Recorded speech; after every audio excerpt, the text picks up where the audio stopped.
Today we're going to be treating a pair of boots with Huberd shoe grease.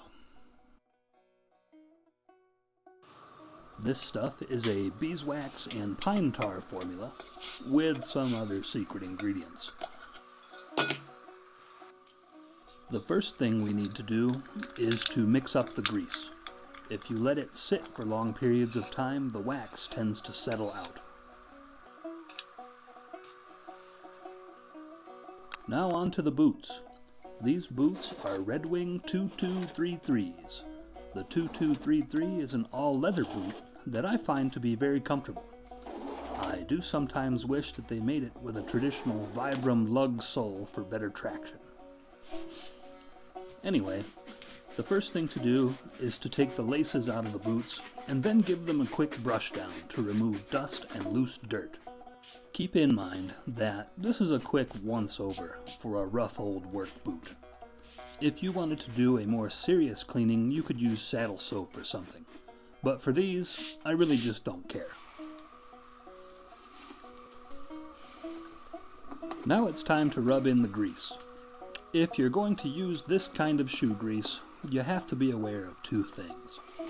One, because of the pine tar, this stuff has a pretty strong smell at first. I think it smells like campfire smoke. If that kind of smell bothers you, you might want to wear gloves while you do this. Eventually, the smell will fade off of the boots after a few days, but it never completely goes away.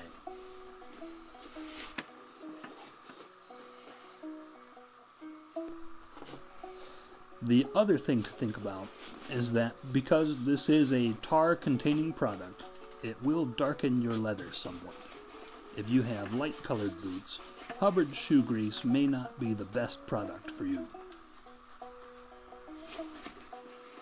Now the only thing left to do is to keep rubbing it in until you're done. I try to cover the outside of the entire boot with a thin layer of grease and pay special attention to working it into the seams and the stitching. You can't be afraid to get dirty with this stuff. Dig your hands in there and smear it around. In the interest of saving some time, I will only be showing the treatment of one boot. But once you've seen me do one, I think you know how it goes.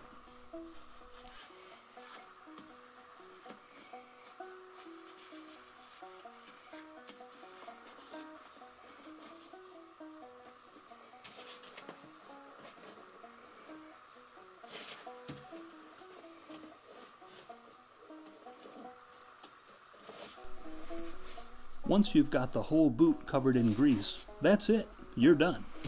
Now, just let the boot sit in a warm place for about 24 hours. When you come back, you'll find that almost all of the grease has soaked in. If any excess grease remains on the surface, just wipe it off with a paper towel and call it good.